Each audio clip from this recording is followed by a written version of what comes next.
Bismillahirrahmanirrahim. Assalamualaikum warahmatullahi wabarakatuh.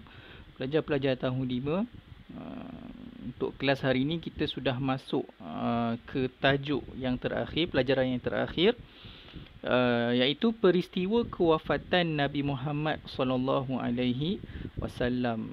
Cuma dalam pelajaran terakhir ni, pelajaran kelima ni, kita ada dua tajuk utama.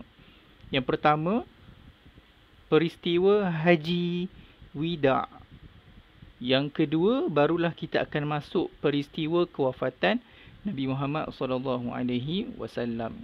Pada pelajaran yang lepas, kita dah pun belajar tentang pembukaan kota Mekah. Pembukaan kota Mekah. Apa yang cerita pembukaan kota Mekah? Cerita asalnya, orang Quraisy melanggar perjanjian Hudaibiyah. Dia menolong Bani Bakar menyerang Bani Khuza'ah. Jadi dia telah melanggar perjanjian Hudaibiyah sebagai untuk memberi pengajaran kepada orang yang melanggar perjanjian.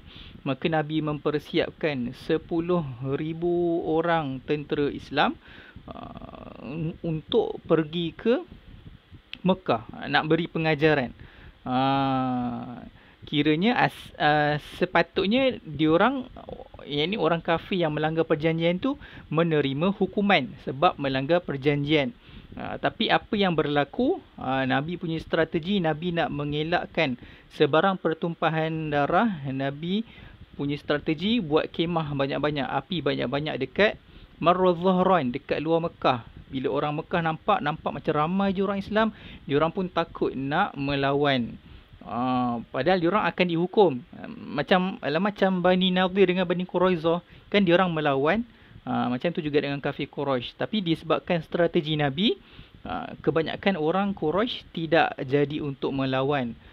Cuma ada sedikit pertempuran kecil dekat tentera yang dipimpin oleh Khalid bin Al-Walid. Ada sikit pertempuran kecil. Tapi kebanyakannya tidak ada sebarang pertumpahan darah. Dan bila Nabi masuk ke Mekah, Nabi tidak menangkap orang-orang Quraisy yang melanggar perjanjian itu. Sebaliknya, Nabi suruh seseorang, orang Islam memberi pengumuman. Siapa yang masuk ke Masjidil Haram, dia selamat. Siapa yang masuk ke rumah sendiri, dia selamat. Jadi lepas Nabi masuk ke Mekah, Nabi buat apa? Yang pertama Nabi tawaf, menghancurkan berhala yang berada di sekeliling Kaabah. Diceritakan di setengah kitab, setengah buku, ada 360 berhala dekat sekeliling Kaabah. Kemudian Nabi mengumpulkan penduduk Mekah. Nabi memaafkan bukan sahaja kesalahan diorang berkenaan dengan melanggar perjanjian Hudaibiyah, tapi nak memaafkan segala kesalahan mereka yang dilakukan daripada dulu, daripada sebelum peristiwa hijrah, daripada masa mereka menyeksa para sahabat. Masya Allah. Disebabkan itu, ramai orang-orang Mekah memeluk Islam. Itu pelajaran yang lalu. So hari ini kita masuk pelajaran baru, pelajaran kelima. Boleh buka buku teks, muka surat 49, ataupun boleh tengok skrin je lah YouTube kan. Unit 1, peristiwa Haji Wida. Peristiwa Haji Wida. Okey, gambar saja, tak ada teks. Muka surat 50. Pada tahun ke-10 Hijrah. So kita ada tarikh kat sini. Saya nak awak ambil pensel, highlightkan. Tahun ke-10 Hijrah. Tahun ke-10 Hijrah, Nabi Muhammad sallallahu alaihi wasallam menunaikan Haji Wida. Okey. Kemudian awak highlightkan ini. Haji Wida yang bermaksud haji perpisahan. Jadi Haji Wida tu bahasa Arab. Haji Wida bermaksud haji perpisahan. Kenapa dinamakan haji perpisahan? Kerana Nabi Muhammad sallallahu alaihi wasallam sudah membayangkan perpisahan. Apa maksud membayangkan perpisahan? Ia tanda-tanda bahawa Nabi akan berpisah dengan umatnya. Nabi akan wafat tidak lama lagi.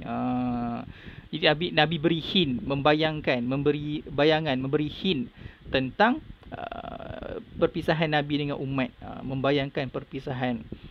Ia juga dikenali dengan, highlightkan ini juga, haji menyampaikan. Haji menyampaikan. So ada beberapa nama. Haji Wida ni ada nama lain, haji perpisahan, haji menyampaikan. Kenapa haji menyampaikan? Kerana Nabi telah menyampaikan kepada umat manusia apa yang diperintahkan Allah kepadanya. Ia juga terkenal dengan nama haji penghabisan. Ada 3 nama. So awak highlight 3 nama ni penting. Haji perpisahan, sebab Nabi beri hint nak berpisah. Haji menyampaikan, sebab Nabi sampaikan apa yang Allah suruh. Dan haji penghabisan, Nabi mengucapkan selamat tinggal kepada umat Islam dan baginda tidak mengerjakan haji lagi selepasnya. Jadi Nabi SAW mengerjakan haji sekali sahaja seumur hidup Nabi. Yang ini pada ni lah peristiwa haji Wida ini pada tahun ke-10 Hijrah ini. Okey, perenggan bawah tak ada. Muka surat 51. Nabi Muhammad sallallahu alaihi wasallam berkhutbah pada hari Arafah ketika masih di atas untanya.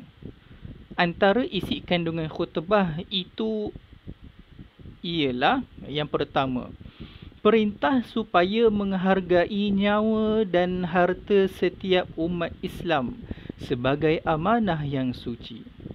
2. Larangan melakukan kezaliman. 3. Larangan umat Islam mengamalkan riba. 4.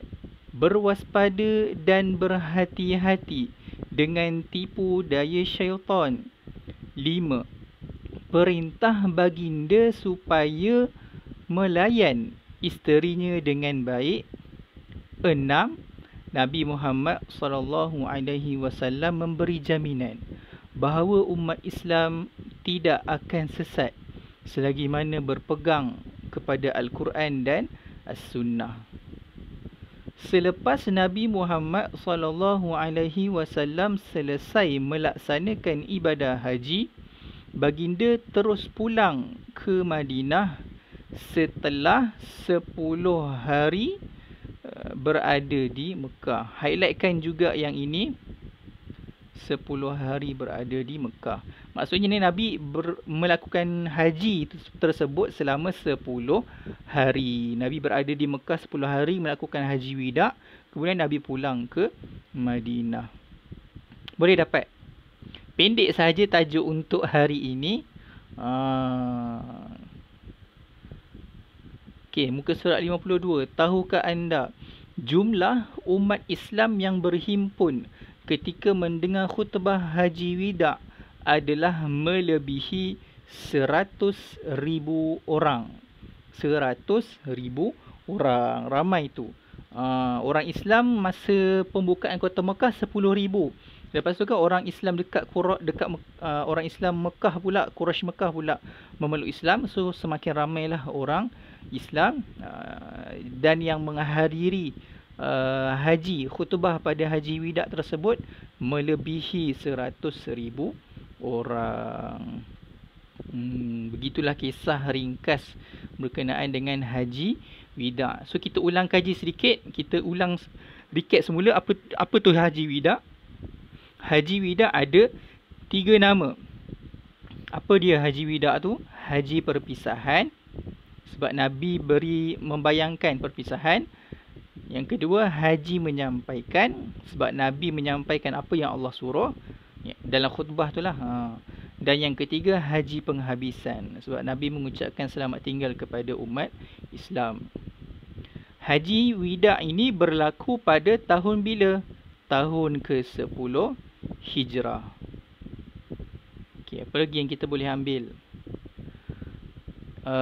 Isi khutbah ini Yang pertama, Nabi pesan untuk amanah. Amanah menjaga nyawa dan harta setiap umat Islam. Menghargai nyawa dan harta sebagai amanah.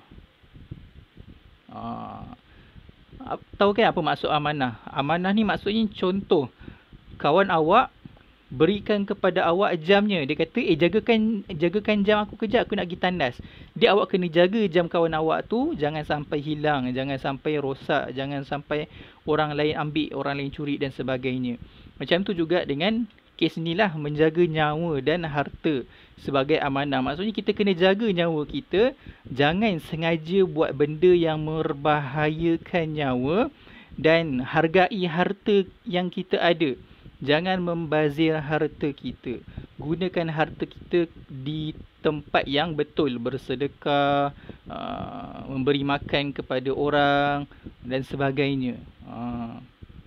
Yang kedua, larangan melakukan kezaliman. Larangan melakukan kezaliman. Kezaliman ni apa? Kezaliman ni adalah apa-apa yang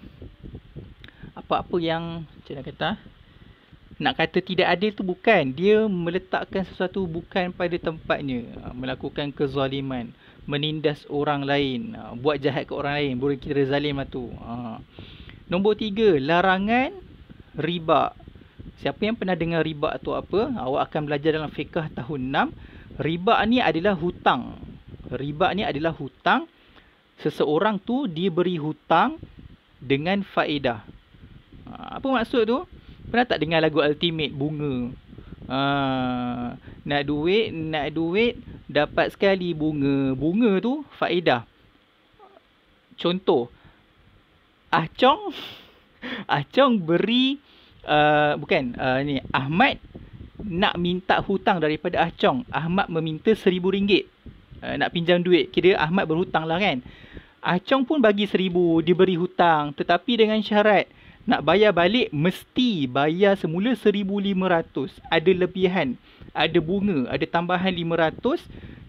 Bunga tersebut, faedah tersebut, itu yang dinamakan riba. Itu yang dinamakan bunga. Nak duit, nak pinjam, dapat sekali bunga, kena bayar dengan duit yang lebih pula. Itu riba. Jadi Islam mengharamkan riba. Nombor 4, berwaspada dan berhati-hati dengan tipu daya syaitan. Berhati-hati dengan tipu daya syaitan. Kadang-kadang kita rasa apa yang kita buat tu betul, tapi boleh jadi sebenarnya itu adalah tipu daya syaitan. Apa contohnya? Contoh, seseorang tu dia mencuri sebab nak sedekahkan harta yang dia curi itu dekat orang miskin. Niat dia macam baik kan, nak bagi orang miskin makanan, tetapi perbuatan dia mencuri itu adalah tetap salah. Tapi syaitan menghiaskan perbuatan tersebut. Dia tipu daya syaitan, seolah-olah nampak macam tak apa ni, kita nak tolong orang ni. Jadi sebenarnya tak boleh, kena hati-hati dengan tipu daya syaitan. Nombor 5, perintah baginda supaya suami melayan isteri dengan baik. Ini mungkin belum masa untuk awak lah, tapi suami kena layan isteri dengan baik. Nampak macam benda remeh, tapi zaman sekarang ni banyak kita nampak kes isteri yang didera oleh suaminya. Nampak benda macam remeh, tapi sebenarnya Nabi dah pesan dekat khutbah Haji Wida. Pada haji yang terakhir Nabi pesan benda ni. Kenapa benda ni Nabi pesan waktu-waktu begini? Sebenarnya dia adalah perkara yang sangat penting. Bila awak nak kahwin, contoh dah besar nanti nak kahwin, bukan sekadar seronok-seronok cinta-cintun, tapi kena tanggungjawab, kena layan isteri anak-anak dengan baik. Nombor 6, Nabi SAW beri jaminan umat Islam tidak akan sesat.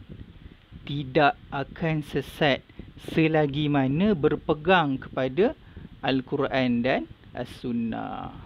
Selagi mana berpegang kepada Al-Quran dan As-Sunnah. Maksudnya, selagi mana kita beriman dengan Al-Quran, kita ikut apa yang Allah perintah dalam Al-Quran dan juga As-Sunnah.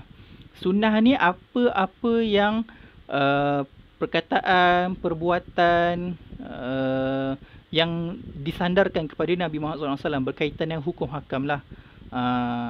Right? Jadi zaman sekarang ni pun ada juga orang-orang yang dia cuma berpegang pada Al-Quran tetapi dia anti hadis. Jadi golongan seperti ini adalah bahaya. Jadi awak kena ambil tahu sikit lah. Kena yakin dengan Al-Quran dan juga As-Sunnah hadis. Dan As-Sunnah hadis tu pula tak boleh sesuka hati petik-petik hadis. Kena juga belajar hadis tu apa sebab hadis-hadis itu dituturkan oleh Nabi Muhammad SAW sebagainya. Okey, dan yang terakhir, benda penting untuk awak tahu, Nabi berada di Mekah menunaikan haji tersebut selama 10 hari. Selama 10 hari. Okey, itu sahaja untuk video pelajaran kali ini. Next, awak tengok dekat description bawah, saya ada kepilkan satu video yang mana orang membacakan isi kandungan khutbah khutbah widak tersebutlah. Kalau awak dengar memang sayulah awak dengar. Yang kedua, saya nak awak tengok video cara buat buku aktiviti. Kita ini untuk yang tak hadir lah kan. Sebab yang hadir kita dah buat kat Google Meet. Untuk buku aktiviti saya nak kita buat muka surat 21 dan 22. 21 dan 22. Kalau boleh buat sendiri, buat sendiri. Kalau tak boleh buat sendiri, tengok dekat video bawah saya tunjukkan cara buat. Okey, assalamualaikum.